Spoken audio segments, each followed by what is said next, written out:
Welcome to WP-Tonic, episode 75, Year in Review for WordPress.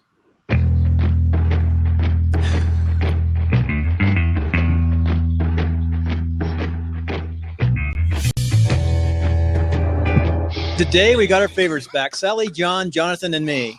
So we're all here to talk about whatever. So much, when I look back, so much happened, Jonathan and the team in WordPress this year, a lot. And I think next year is going to be tremendous change. What do you think? Looks like it, doesn't it, folks? Go on, Sally. I expect we'll see quite a lot of things happening in the exciting world of JavaScript, which I'm annoyed about having to learn since I've barely started to master PHP properly. But I think we will see a lot of stuff branching off and a lot of stuff that probably is pretty similar to what it was.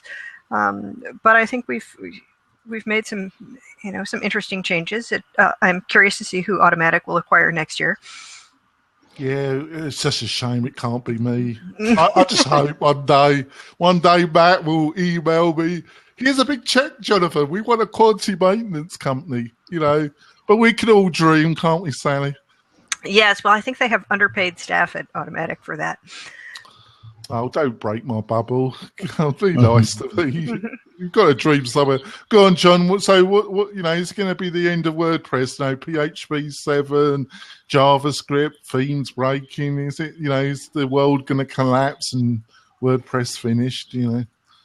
Well, much like the overhyped Mayan end of the world, I don't think that WordPress is going to end. I think this is not the ending, but the beginning, as we enter the next phase with JavaScript coming to the forefront. Oh, right. Yeah. So I don't know how to take this on. Go on, Sally. So what do you think? What's been some of your high spots in the WordPress world in 2016? Any particular things and people you want to bring up? Well, I sat down to write a year in review post, and I hooked up with some great people I'm collaborating with this year, and I became the go-to person for the events calendar, kind of by accident, but I wrote some tutorials to remind myself how I fixed things, and the Modern Tribe people posted them on their support forum, so I get tons of people visiting my site asking me questions about the events calendar, so then I write more tutorials, so then it becomes kind of a self-fulfilling prophecy, as it were. I'm curious to see where Calypso and the JavaScript and all of that stuff goes. I think people can, on the one hand, people will be able to do some great custom work for their enterprise customers, and on the other hand, we will not have a single consistent experience of WordPress, which might be tough for those folks who make commercial how to do WordPress videos. Well, you made a great point, because I thought your presentation at Sacramento, I discussed it with John on the air on one of our episodes. I thought your presentation at Sacramento WordCamp was really quite astute and really a quite interesting presentation, Sally, because you made me think about UX design, and when you linked it to familiarity of other designs like Word. So if you want to make something easy to use, you base it on a popular bit of software that most people use. I think I'm kind of getting to the core of your presentation. Do correct me if I'm wrong. Right. That's kind of the point. Is things are easier if they're familiar, and WordPress is not very familiar. And then we like what you just said with these new custom interfaces, which is great if you're making a bit of software for in-house for a large corporation. A shop like 10up must be really quite happy, but for other people, it's to me, WordPress is too spread out already.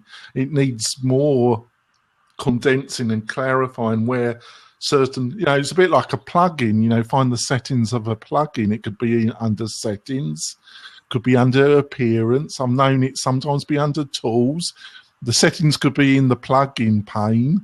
It could be anywhere, couldn't they? Mm-hmm. That's a bit of a mix up it already, isn't it, Sal? They're gonna. It's true, and One of the reasons for using WordPress is that so many other people use it and know how to use it. But if you customize your site to the point where someone is hardly going to recognize it as WordPress, then who is it that's going to be able to take over if you get hit by a bus? Exactly, because I've got to admit my crimes. I was forced into it. That's my defence, Sally. I have had to utilise Joomla, an expression engine, and that was one of the problems with those couple of competitors. I've never done any work with Drupal. Is that half the time it took me like 2 hours to find where something had been set up. There were so many different options and panes. And trying to teach somebody that only occasionally went in was good luck to you, as far as I found. They're always ringing up asking you. So I don't really want to see WordPress going down that route. What do you reckon, John? Well, I definitely think that WordPress has to kind of find an identity. And I think Chris Lemon wrote about it earlier this year when he said the 25% isn't that impressive. Because if we're trying to move upstream and get into the territory where Drupal is, it's really not that different. WordPress and Drupal are really not that different, but Drupal is used for a lot of these enterprise and government types of websites because it's perceived as being more stable. Whether that or not that's reality, that's the way that it's been marketed and branded, and therefore that's the way it's perceived. So I think all the things that are happening now, Calypso, the REST API, that's going to entice a lot more talent to jump onto WordPress. But I think positioning WordPress to get that enterprise segment of the market is going to be the real challenge. And I think it has to overcome the 12 or 13 years of its identity as blogging software to do that. So, yeah, I think it is really. I'll put this to you, Sally. I know a couple really hardcore PHP programmers in Reno, and when I ever mention WordPress, they kind of stick their nose up and they mumble something like spaghetti code. And they mumble, you're supposed to have logic and presentation totally separate. And they mumble some more. What do you reckon about this? Because I can see it, but the reality of utilising something like Drupal or Expression Engine, where the data and the presentation is supposed to be more separate, the reality is that I think they've got their own problems. What do you think, Sally? I think any system has its drawbacks. The thing that was supposed to be really exciting about Drupal 8, which I believe finally came out, was the front-end editing, so that your client would never have to deal with the complicated bits of setting it up. It's always been built with a slightly more enterprise audience in mind, and with a lot of different levels of user access control and that kind of thing, which is good when you have a large organization, and WordPress shows, if you look at the way the database tables are structured and everything else, it shows its origins as a blogging platform. It's extremely versatile. You can do a lot with it, but there is kind of this split of, the attempt to still be something fairly simple and blog oriented with WordPress.com. And that's really what, Calypso is about. Calypso, as it is there to help you write blog posts. It doesn't even do pages very well. It's really there for writing blog posts. And it's a nice interface for that, if you don't mind having to go over to WordPress.com, assuming you're on your own site. Yeah, what was that? What was that? It's still going. What's that Mac app that allowed you to do a similar thing? What's it called? There's an app that allowed you to communicate with WordPress, and you could do your posts. I can't remember. Well, there used to be a bunch of offline blog editors that used XML-RPC, and those kind of fell out of favor. And this is something that's using one of the APIs. It's not, because the WordPress.com thing, it's not exactly the same as the REST API that's being built into the self-hosted WordPress. You can download the app, and I tested the app on both a Mac and the PC, and then you start the app and you can work on whatever blog you've connected to that WordPress.com account. But if you're actually in your own site, self-hosted site, you have to go through this slightly contorted path to go over to WordPress.com to use the new interface. It doesn't like overlay it on your site. It's a very peculiar sort of thing. And I heard this, read this interview with Laurel Van Fossen, who teaches university courses on WordPress, and she said her students just threw a fit when Calypso was introduced. They were so confused, and they wanted to put the old way back. That's the way. So shall we go on to the restless, not restless, the responsive image and it being placed into core? And there's been people saying it doesn't exactly really work that well. I haven't, pardon me, I haven't really played around with it that much or studied it. That's one of on my list. So what do you reckon about that, John? Is it a pretty kind of successful kind of solution to the responsive image, or is it, some people say it doesn't really work fantastic? Got any experiences with it and thoughts about that?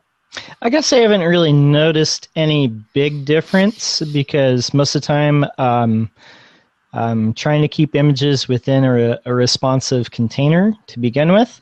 But I know that the larger web community overall has been working on responsive images and a solution for that for quite a few years now. So integrating it into WordPress core, I think, is really big news.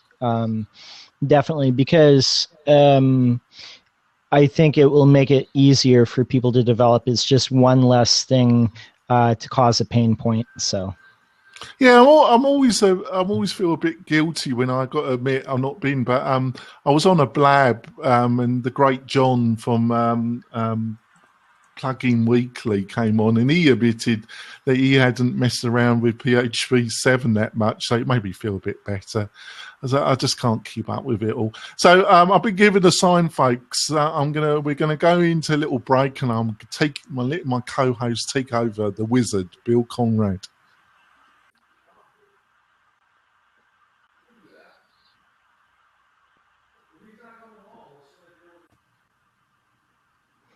Oh, Kim has joined us and joined our panel for our end of the year.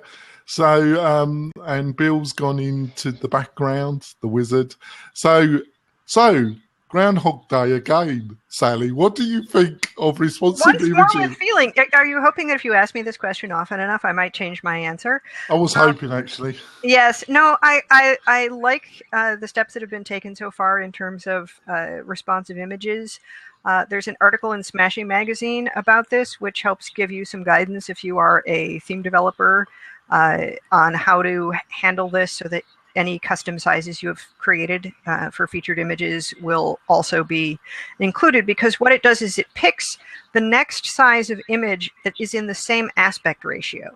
So if you have images that are like 16 by 9 for featured images and your regular small, medium, and large images are square, it's not going to pick a square image to replace that with. So, which is good, because otherwise you'd get funny displays on mobile and you'd have no idea what things were looking like. But if you don't actually have a smaller version of that image in that ratio, it's not going to work. So I want to research that further, and then I'll probably be doing a little bit of tidying up work for my various clients that I've built themes for over the last year. All right, what do you reckon, Kim? I loved how Sally just explained that, because I don't think people really are understanding what it's doing. And I'd only looked into it a little bit as far as the responsiveness. And what I'm finding is it still does depend on what theme you're using as to what you see. At least with some of them, I'm using some I'm using seem to be doing it really well. And some, I don't know if they've got something in there overriding it or what, but it's still been problematic. I haven't really studied it enough. So can you give Sally? Are you up to giving a quick, or John? Maybe ask John, because I picked on Sally already 5 times. That's John, fine. Sally can take it. John doesn't want this one with it. You don't want it. All right, Sally. How does this plugin work then? I couldn't describe it from the technical end, but what it does is it replaces, all of you remember from your HTML days, you insert an image, it's, image src equals. Now you have this thing called src set, src meaning standing for source anyway. So your source set, and it says, okay, we have these images to choose from that are in the right aspect ratio, and depending on the size of the device, you'll pick which one of those images to send out, so that you don't pick the biggest, the full-sized image to send to the people using their phones, because even that great big iPhone 6s is not going to hold your 4 megapixel photo. I think once there's been a little time for it to settle in and for theme developers to get used to using it, it's going to make a big difference in page load time for people who are on mobile devices. All right. Well, thanks for that. Yeah. Can you explain that again? No, I don't mean that. Thank you. Bill wants you to explain that again. Let's move on, shall we? So I just wondered if any of you want to comment what's going on in Theme Forest. Obviously they brought out these. The company was Australian. Now they're going to. They've got a LLC based in the United States. They're going to be charging taxation. They changed their terms and conditions. They seem to be trying to get rid of a lot of people in some ways, because they've, the cut they want has caused a lot of upset in the theme forest. The people that make themes for it. You got any insight, Sally, what Theme Forest are up to? I haven't even noticed anything was happening with them. I have occasionally got things from Code Canyon, but in general, I avoid Theme Forest themes like the plague, and advise my clients to do so as well. And, they're not going to be getting rid of those top-selling themes that have 16 slider plugins built in and are just like waving at people saying, please hack me before my creator has time to update. Yeah, what about you, John? Have you been following that at all and got any thoughts? Okay, so I don't really buy things from Scheme Forest at all, but I did hear... What's that, Scheme Forest, did you say? But I did hear a podcast where I believe it was Jonathan Atkinson, and I don't know, I can't remember who he was with. It might have been Kerry Dills, it might have been somebody else, but he was... I think that was Matt, the Matt Medeiros. Report. Yeah, Medeiros, okay. Yeah. Okay, so he was talking about that, and he was basically saying, now I have noticed that they're making theme authors offer an extended 6 months of support, or they won't list their themes, but basically for the theme author, they're having to sell that extra 6 months of support at basically not a lot of money. And what I was getting for a premium theme author is basically you're going to get shafted on the support. You're going to have to sell things at the same amount that the other themes are selling them at. And that's really not the direction that the theme market should be going, because everything is so fragmented. If you're X-Theme or you're Avada, you're making good money and you can support all the people who are coming in. But if you're basically anyone else, you're really struggling to support stuff or even upkeep it or even make a living. If you're not on that first page of themes, you're kind of struggling. Most themes don't sell that many. So you're putting all these man hours and woman hours into making a theme, and you're not making the sales back. And I remember a few years ago, a lot of the theme authors just in general were saying that that's not, the market needs to go up and charge more for themes, specialized themes, charge more to where it's a sustainable business. And that's kind of not the direction that it's going. So, yeah, I think that was a good. What do you reckon, Kim? I agree with them. I'm not a huge fan, and that's true. If you're one of the really big ones, you're doing well. Although I have to say, a couple of those really big ones are some of the really scary ones that Sally was just talking about. I would run like heck from them. But yeah, I think for the developer, I'm not a theme developer, but I think for the developers, it's a losing image unless you're a losing proposition unless you just happen to be one of those few guys. Yeah, well, I listened to the Matt report, and Jonathan, what's his second name? John? Atkinson, I believe. Atkinson's. I think they're based in Portland. Actually, I have to get him on the show. Actually, You should. he's only a great guy, and he's English as well. So, but I was trying to work out what they're exactly up to, because one of the strengths of Theme Forest, for good or bad, is they had a lot of choice, in design terms. You didn't exactly ever know what you were going to get in code terms, but they did have some, they got and still do have some really great developers. Jonathan's one of them, him and his wife. So it's not all bad news on there. I'm not a fan of these really top popular ones like what Kim's just mentioned, that's got, reckon they can do everything. I've had some bad experiences with those. But on the other hand, they're big enough to give the support. So it really is a kind of mixed bag. But I don't know exactly. I think they're just, I don't exactly understand what they're up to, really, because they do seem to be, what's going to happen with what I heard they're going to do is a lot of the smaller people are going to drop out. So the diversity is going to be drastically reduced, and you're going to be left with a much smaller group of theme options from them. So, obviously they've taken that decision for various reasons. Maybe they just felt that the support or lack of support was damaging them to some extent. I don't really know. I don't think anybody, unless you were in one of the inner crowd, would probably know that.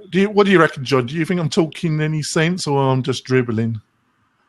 No, it makes sense. They realize that their public image in the developer community is bad, and so they're trying to fix that. The average person that just is going to spend $100 and no more on building a site, those people are going to be locked in and they're going to go to Envato anyway. But for web agencies that rely on Theme Forest or don't know about a theme foundry or an Up Themes or anywhere else where they could get a decent quality theme, they rely very heavily on Theme Forest. And so that's where they're trying to do some PR. But it would be a shame for the good quality themes to get basically out of the market there. It would be bad. I think we're going for another break, folks. We're going to go back to 2 to 3 minutes, I think he said. Okay, we're coming back off the break, and this is the last break of the year. This is December 31st, so this is the last show.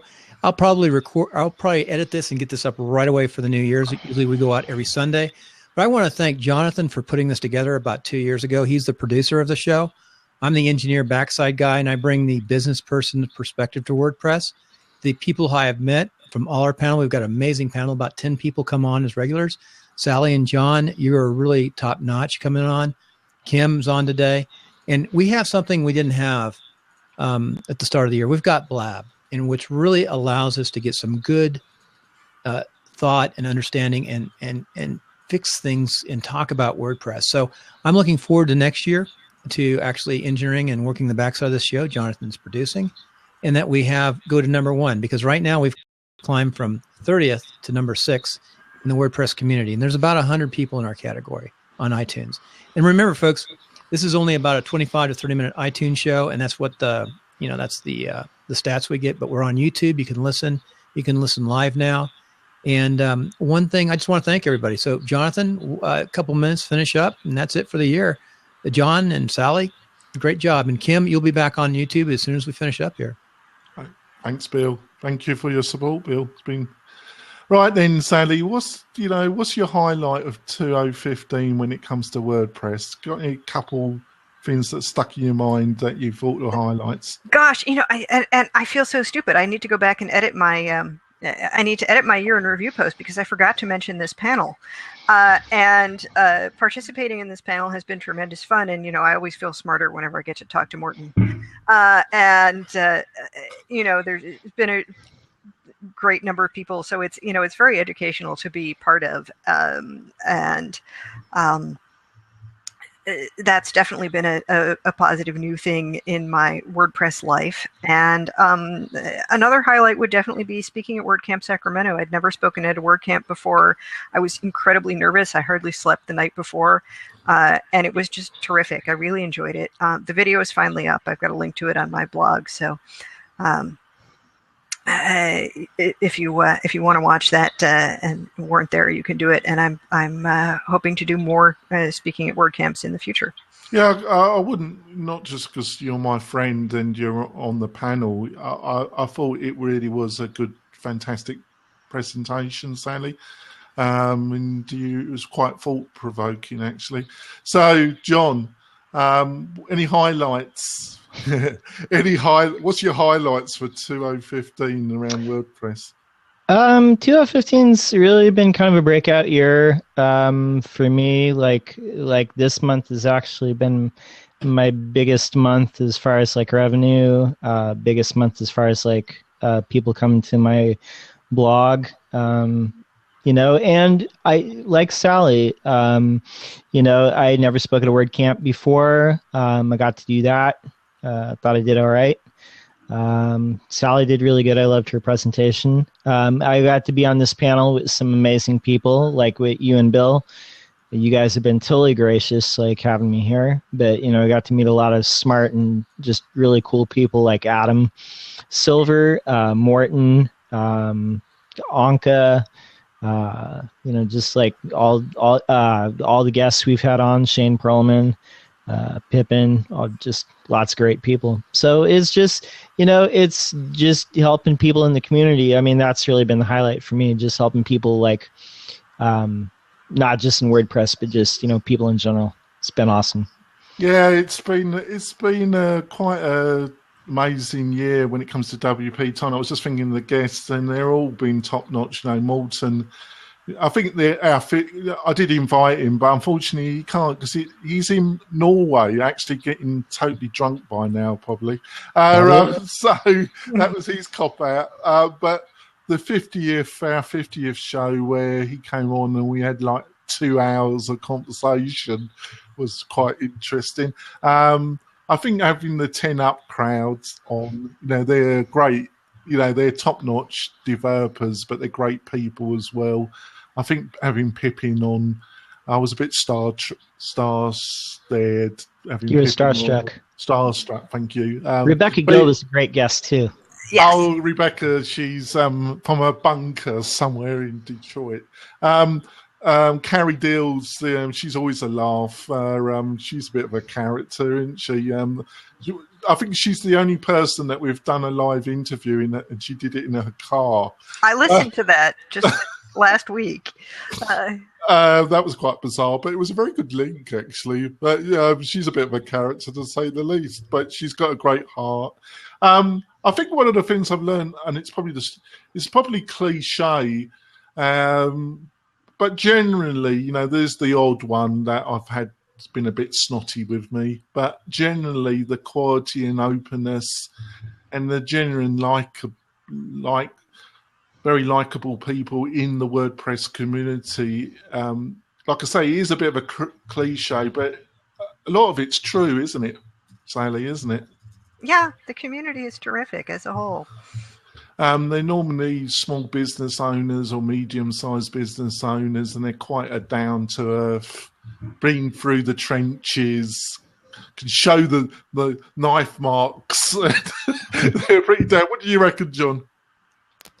Yeah, definitely. The community is great. I mean, yeah, there's the odd person here and there that is kind of doing different stuff, but for the most part, like there's a lot more left. awesome. Go on over to YouTube, go to WP-Tonic.com or go to ublabcast.com, episode 075. We're done with 215. It's almost time for 216. All right. Got to dance. Happy New Year, everybody. Happy New Year. Oh dear. Okay, this is after the iTunes. Hey, all the live crowd and Blab, we appreciate you putting up with, especially doing this iTunes stuff. We're getting better and better all the time at, keeping it going, because the first part's always iTunes, and then we move into YouTube for, an hour and a half sometimes, and people listen. But it's New Year's, so I know everybody's crazy busy and having a good time. Kim, how you doing? What are your resolutions? I'm going to ask a quick question. What are your WordPress resolutions for this year? Where do you want to be in WordPress? My WordPress resolutions. Well, what's funny is I finished almost all of them this year, because 2015 was my resolution to strictly do the teaching and the coaching and the speaking and not do any one-on-one client work other than my group coaching and group support, which I still do. And I've actually turned that starting next week in 2016, I've taken it and turned it into a membership site. So the resolution was, instead of doing so much one touch, to do it more as a group coaching and membership site. So that's really my biggest one for WordPress. And it's not a huge one for 2016, because 2015 was the big year where in my family, we made that commitment to rescope my business, which was painful at parts, but now it's not. So my other resolutions next year are just to, of course, you and I are speaking about this on Saturday a little bit, are just more business oriented and productivity oriented. So I think I have that kind of the WordPress side down. And then it's making sure that I'm, for example, I'm going to be doing a lot more content, almost daily content. And I used to have much more spread out content. And I don't use that as a WordPress resolution, because some of it's Blab and some of it's YouTube and some of it's WordPress, but it's going to be almost daily content from me during the next year. Very good. Jonathan, how about you this year? First of all, what did you do this year? I know SaaS and Word in this show. SaaS in this show is really a big thing. And I saw you move away from being out in the community as much, which I think is good. Well, it is and it isn't. But what I had to get the MailRite thing finished, and that went on a lot longer and cost a lot more money. But I think now it is. But that doesn't mean anything. Then you got to try and get users, build relationships in an industry which you're not established in. So I watched you do that this year. That's fun in the real estate business. But it takes a lot of time, and time means I'm not doing development work. I'm not being paid. I've got that kind of the development side, and I've got a good team, and then my attention's gone back to WP-Tonic for the past month, and I'm really pleased about getting there'll be a newsletter going out every month next year, which will have some really unique content and guest people that contribute to it. And I revamped the site to some extent. I've developed out what WP. I don't really, funny enough, through MailRite, I've actually recently been doing more development for real estate agents, which was surprising. I'm on my fourth client when it came to that. Which is encouraging in a way and surprising. And I'm starting to get increased interest in WP-Tonic, because I think it, with its kind of linkage with DigitalOcean, offers a unique package at the present moment. And I will be talking more, writing more articles and going. I also plan to go on a lot of podcasts as a guest and talk about WP-Tonic, and also MailRite. I plan to go on some podcasts that are around real estate and do some talking about that. And also I plan probably only on the West Coast, California, probably only on the West Coast, try and get some speaking gigs at WordCamps. definitely going to make some applications. I'm not going to sponsor, but I will be seeking speaking gigs at WordCamps. Very good, Jonathan. That's a lot on your table. Hey, for me, folks, I just want to continue to learn, continue to keep this program going because it's a great program. I want to see us be 1 or 2. It'll be hard to be 2, hard to be 1. It's hard to beat WP Engine. Is WP Engine? I'm trying to think. Densler, the guy in the hat, the yellow hat. Well, what my aim for that, Bill, is what I think is achievable is to be in the top 6 almost all the time. Yeah, To be as top 6 WordPress podcasts and be in the top 6, not every week, but almost regularly every week to be in the top 6. I could see us hitting 3. I could see us hitting 3 if we keep it up, keep it tight, and keep consistent. Consistency is so important. Hey, for me, let me real fast. I want to continue on WordPress. I want to speak at One WordPress this year. I'll speak about some kind of communication systems or what a podcast can do for your WordPress agency, or grouping up as a group and creating a group podcast, sort of like we've developed. And it's really netcasting now. You don't want to do that, Bill. We get more competition. I'd like to talk about it. No. The other thing too, all the panel realizes, and here's the other fun stuff. When you go to WordPress or WordCamp, people recognize you now. Now, when you're just on iTunes, they didn't. They heard you. They understood you. But what we're doing here, people start recognizing, saying hi to you. So it's really fun. It's really fun. And like I said, it's a blast. I was only joking, folks, because I've got to tell you, there's a lot of work involved in doing a weekly podcast about WordPress. A lot more work than you think, folks. Yeah, Jonathan does a lot of work. And then I want one last thing here. So I want to speak, and this is Kim. In 2 weeks, I've decided I just want to get my content developed. Because I've been going back and forth and like, what am I going to use for my platform for my, I'm just going to use a membership site right now, Evergreen, and boom. And I'll talk to you later. We'll talk Saturday. Everyone will know 9 o'clock on Saturday. I do a daily podcast, 9 o'clock. I want to bring a lot more WordPress people onto that podcast. So 9 o'clock on Saturday, live, that's Pacific time. Kim will be up on Blab. And hopefully by lunch, it'll be turned into an iTunes and up on YouTube. When I did this morning, I still have to edit it still. But it's going to be up tomorrow because I don't do a show tomorrow on New Year's. So thank you. And I'll stay on, but that's mine. And it's a lot of fun. So, yeah, to wrap up, Kim, so can you give us some of the people you met at WordCamp US and some of the, I don't know if you had time, because I think you were doing a lot of socializing, so you didn't go to, am I correct in saying you didn't go to as many presentations as you hoped? Or I kind of split it, and there's a question in the comment and the sidebar, so we're not ignoring you. Let's finish this up, and then we will get back to that because I've got some thoughts for you on Kajabi. As far as, the presentations, well, the first day I spoke, and I really was so focused on speaking that up until then, I didn't go to anything. And then after that, I was really just had people talking to me. It was really a much more of a networking day. The second day, I would say I did half and half.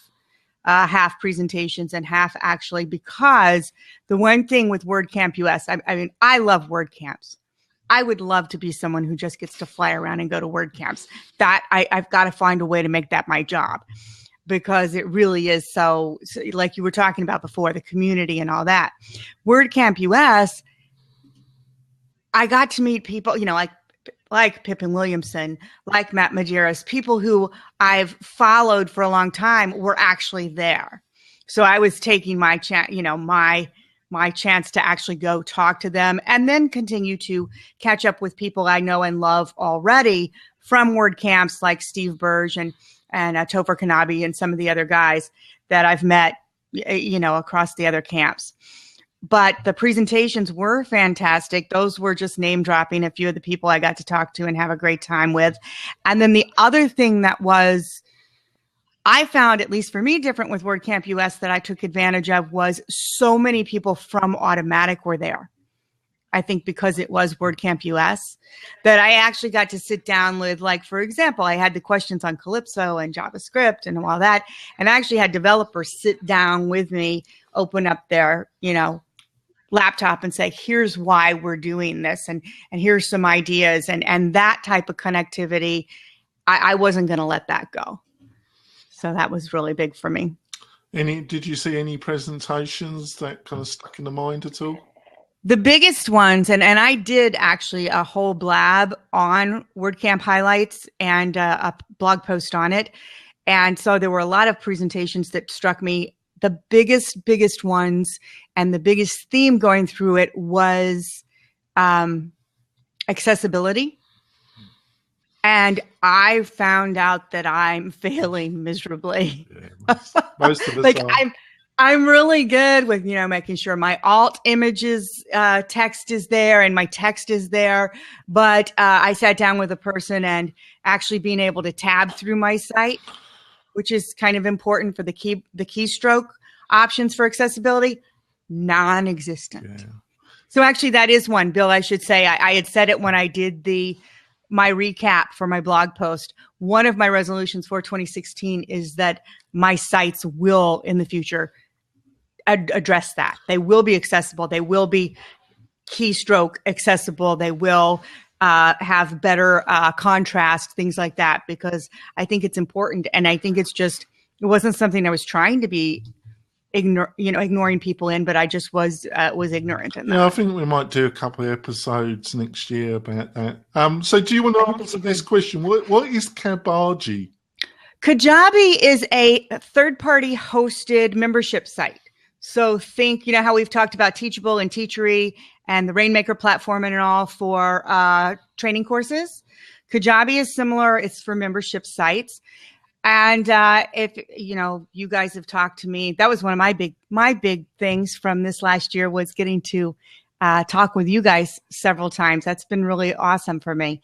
I believe that third-party platforms have a place because not everybody wants to put it in their WordPress installation. Not everybody wants to manage it themselves.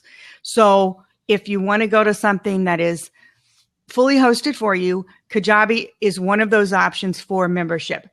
It had been on hiatus, and I don't know the history.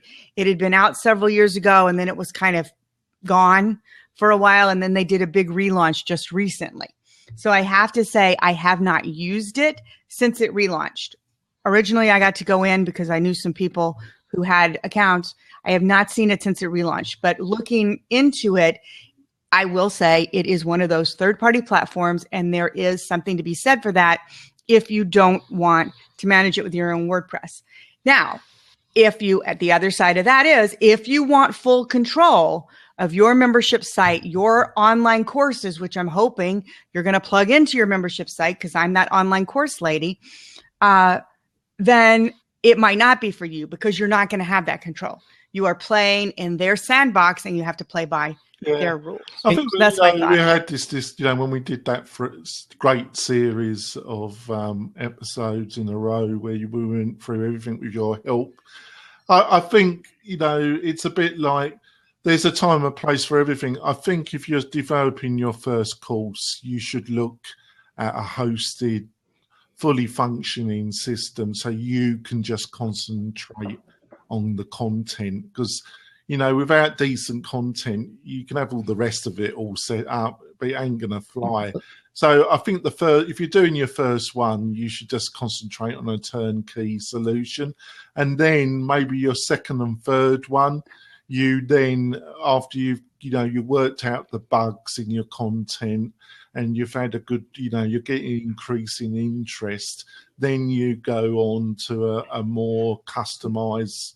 Let me talk about that, John, in a second, because this is my thought pattern right now. They say I just heard a thing that your first digital product is always your toughest one in school, and I can relate to that. What I'm going through, I can do these netcast podcasts pretty darn well and cut them out and do those well.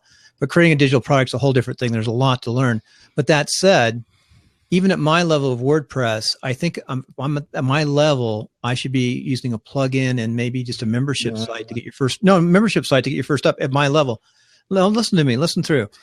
With the exception of, but I also think that you should do a small course for Udemy.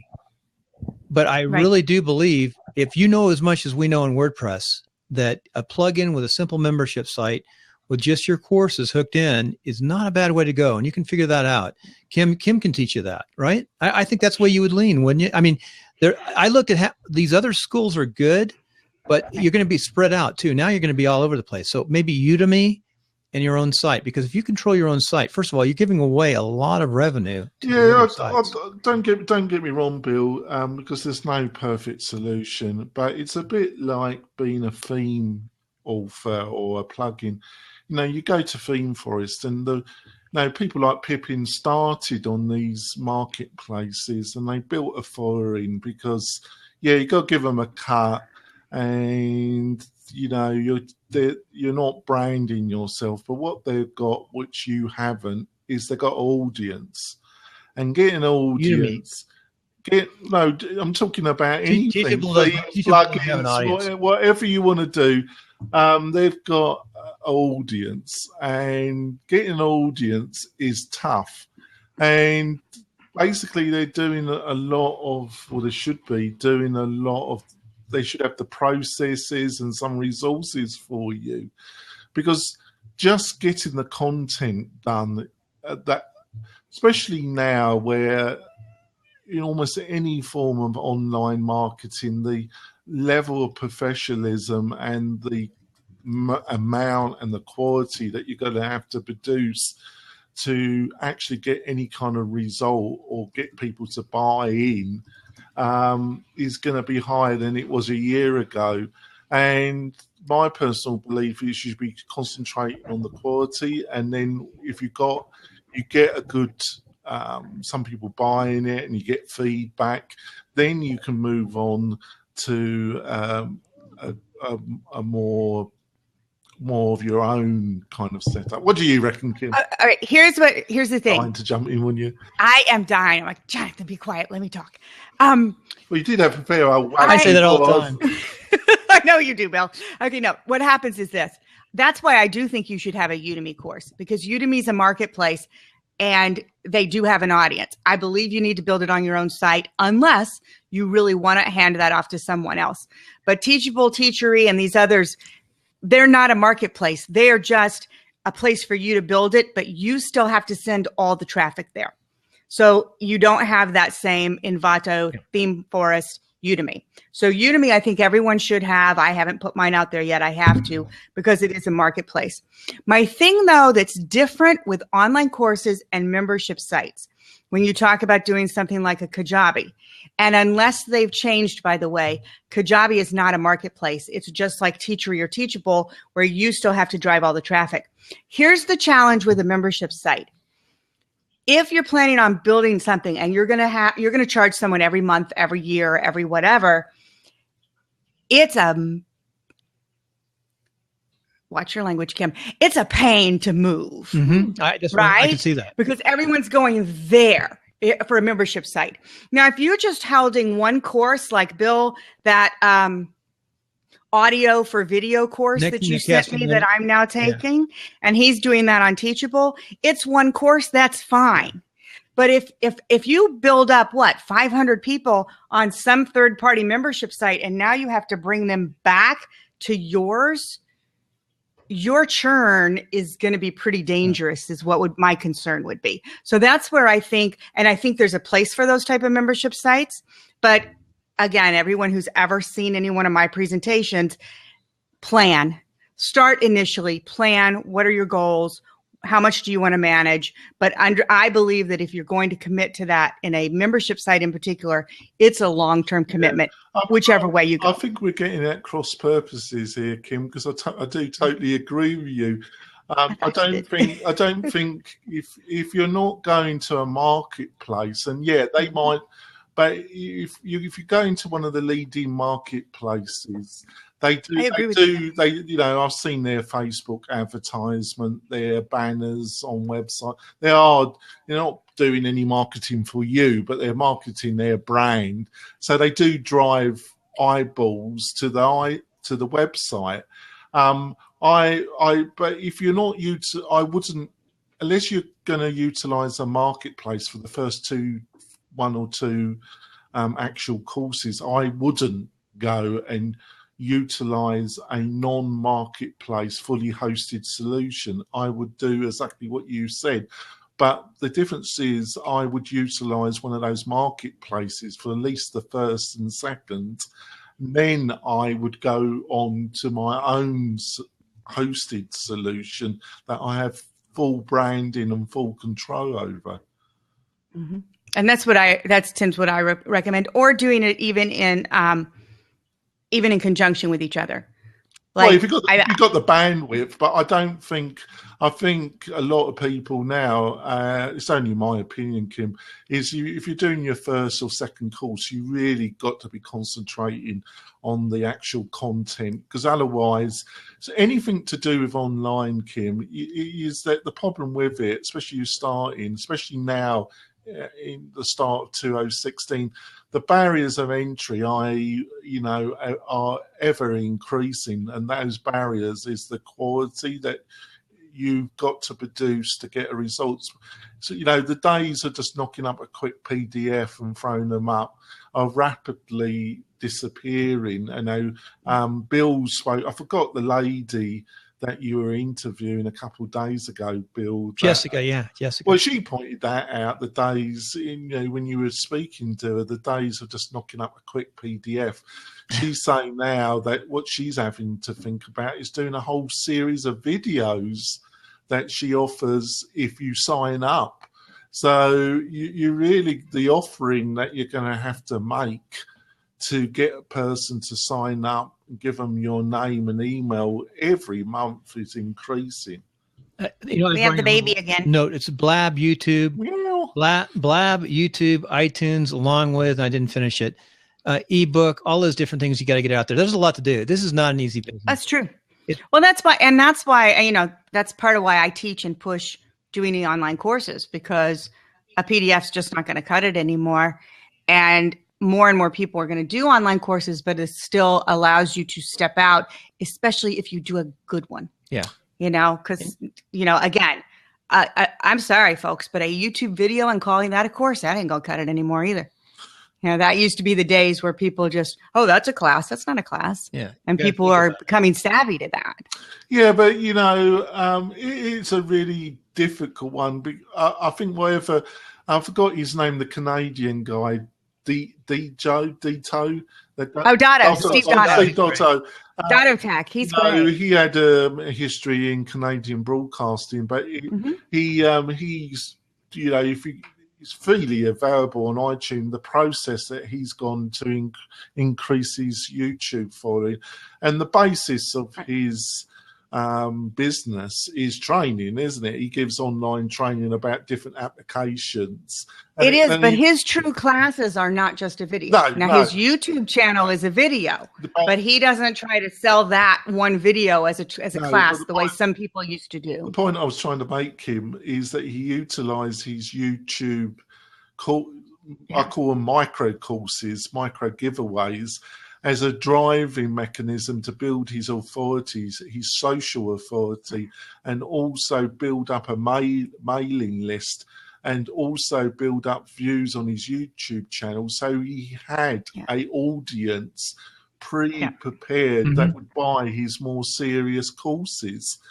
Yes. And without all that prior work, he wouldn't have had an audience. You have to build an audience. There's no doubt. And you have to build a mail list. There's a lot of things you have to do. Absolutely. And he utilized, but it took, I think he does a small course, a freely available one on what you got, when it comes, and there's nothing because I don't think he had an enormous following in the US based on his Canadian broadcasting. I know he does a radio show as well, but I think that's Canadian based. So I don't know for sure, but I don't think his own personal name was that well known in the US. Would you agree with that, Kim? Yeah, from what I heard him speak about, I heard an interview with him on it. And it was a couple of things. One, he wasn't that well known in the US, but also he had a, not just a radio show, a television show in Canada. And when it closed, I don't remember why they canceled it. And that was kind of as the internet was coming really as powerful it is now. And he realized, dang, why was I doing that? The broadcasting company was the one who owned the audience. He didn't. And that's when he started the channel. But one thing, he uses his channel as as, like you said, lead generation and content creation.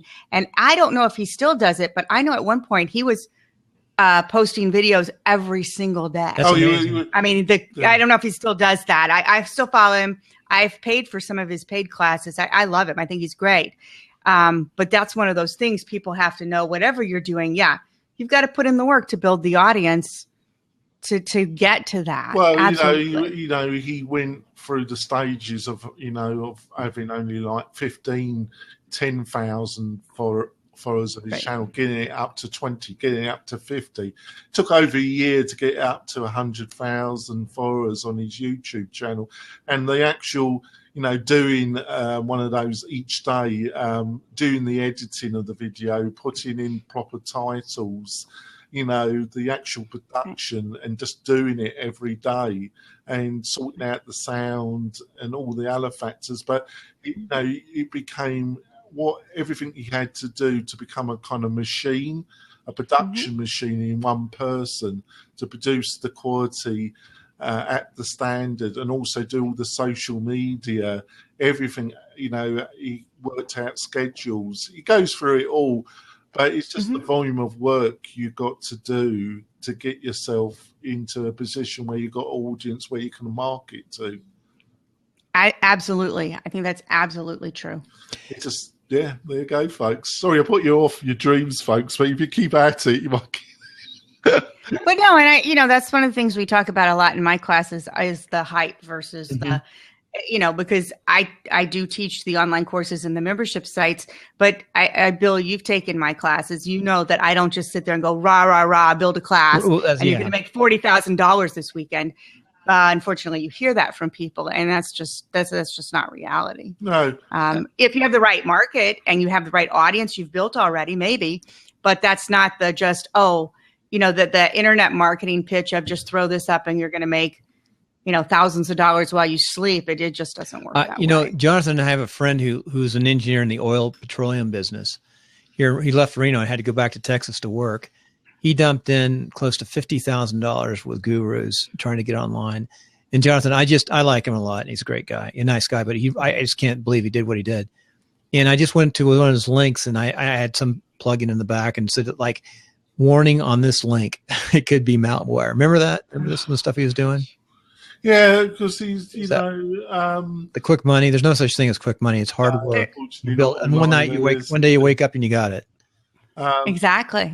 But I think, I think you can be, depends on what you classify as success. Everybody's got different targets and different, what they would classify as a success.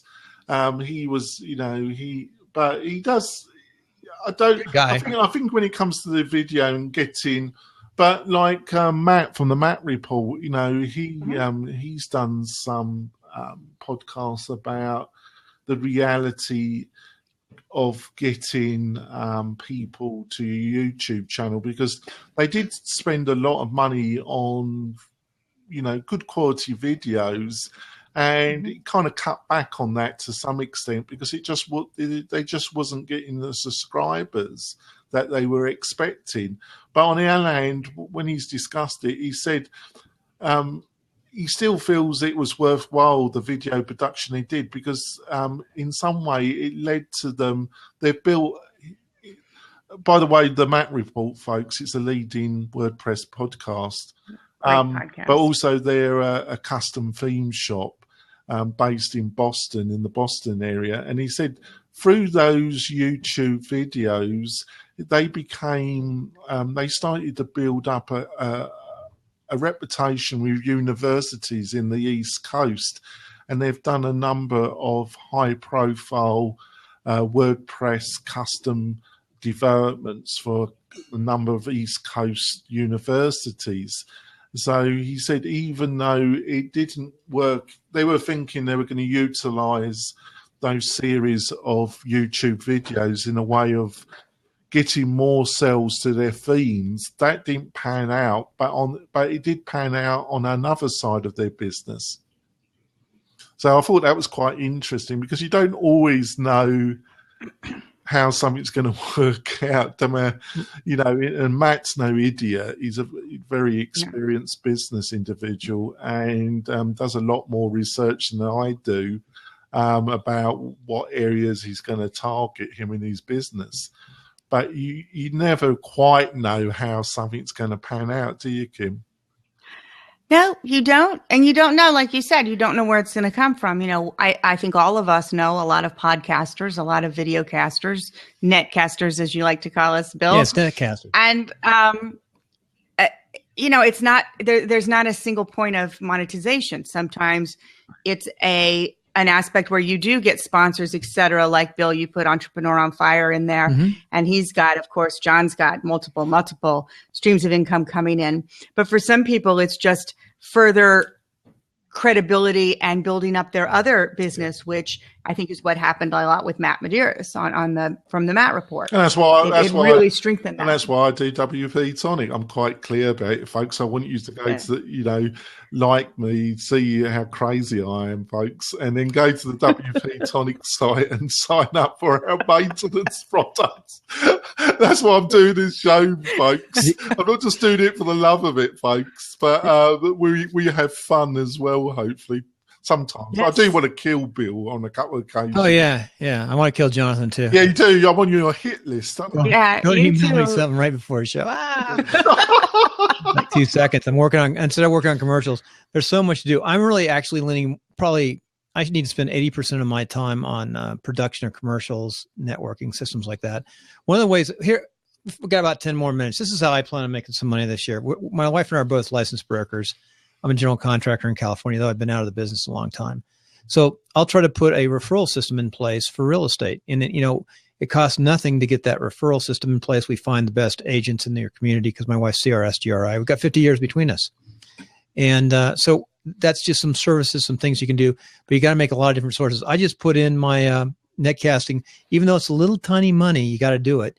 Like resources, I put in my links to getting affiliate marketing and even on Amazon. Amazon's a pain in the ass, but it's a thing you should do. You should just have, if you use it. Right. I'm terrible at it. It's a pain, but you should do it and then you expand it. The other thing I want to say too, it's really, really important.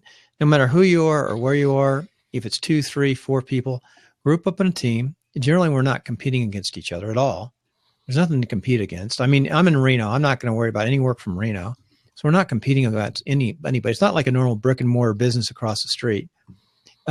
Get up in teams with people and you learn from each other, and everyone has a strength. Use that strength and trade off, time for time or dollar for dollar, and you go so much further.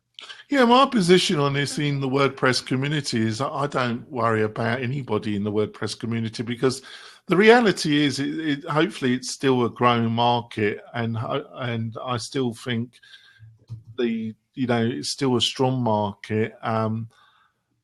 But the brutal fact of it, even if anybody I might be in direct competition, if they weren't there, there'd just be somebody else. So what's the point of worrying about it? Because it just will be. The barriers of entry aren't that high, but the actual building up a consistent business is extremely difficult. So it's not worth worrying about, basically. I think when it comes to you, Bill, you're in a very difficult situation. But I think locally, everything you do locally should be around increasing the credibility of your wife. I agree. That's why I'm sending her out for the interviews. In fact, she's going to interview. Her first interview next week is the second in charge of the newspaper. Yeah, how's that? Yeah, fine. It's great. And these guys, I met them in a party. Let me tell you, this is a great way to finish.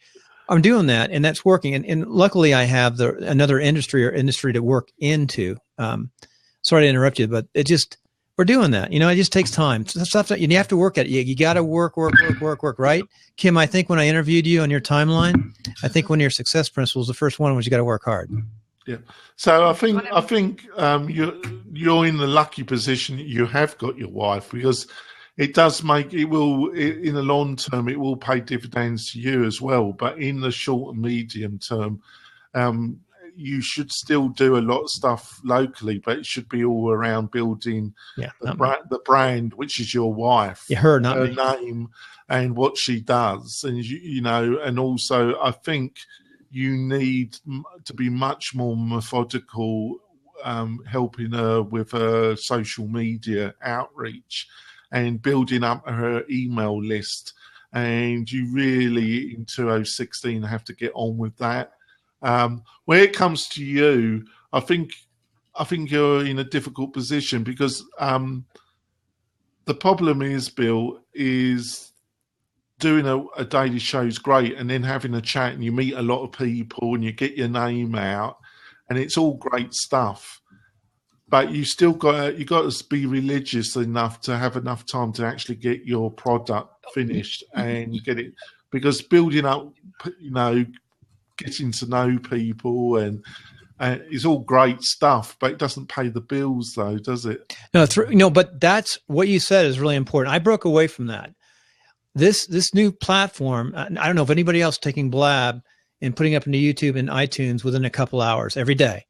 And it's so much easier to do. And I want to be first out. So I'm taking advantage here. It doesn't have to go forever. I'll try it 2 or 3 months. But I've got to get that down. That's why I'm such a stickler when I say take a break, do a format, you know, say we're coming back, 4 seconds of silence, so I can knock that out fast. I've already done the edit on the show this morning, and normally I'd have that out by lunch. But since it's New Year's and we're not going to do a show tomorrow, I'll let it, you know, go in tomorrow's. But when Kim does hers on Saturday, we'll talk. I got to be disciplined to only talk for so long in Blab, you know, up to max 10:30. And then from 10:30 till 11:30, get the edit and get everything up and done by 12. Then take lunch, work out, whatever, and then get back and work on content for your, because you got to market. That's part of marketing, you know. Yeah, and then true. the other thing I do too is when I do a kind of show like I do, I'm meeting all sorts of different people and at all different levels. So they can be clients too. You know, when they they can, but it's just a balance. You just cannot spend, it's really. No, like I did today. Today's a holiday. Yeah, but it's really, but don't take it the wrong way, because it is really, really difficult to get that balance. I'm not saying, you know, you could have, it's one of my failings. Sometimes I'm not as sociable as I should be, but it's just that I've just had a lot to deal with. So I'm going off to my party now, folks. 3 more minutes. But Bill, hold on 3 more minutes. Let's go till 6. Nice evening. I've got to go, Bill. But I've got to say to you, Bill, you've been a pain in the arse. You've been a freaking nightmare. But you have been funny also. You're crazy. You're a crazy git. You mean like throwing you stuff? really are, Mic over there? You're a maniac. Oh man, you're a fun maniac when you want to be. Kim, you've been the delight. It's been great to become friends with you, and I really hope things go the way that they should go for you in 2016, because you deserve success. And I think you're going and I understand what you're trying to do. It's like you're exactly where it's just so much to do, isn't there?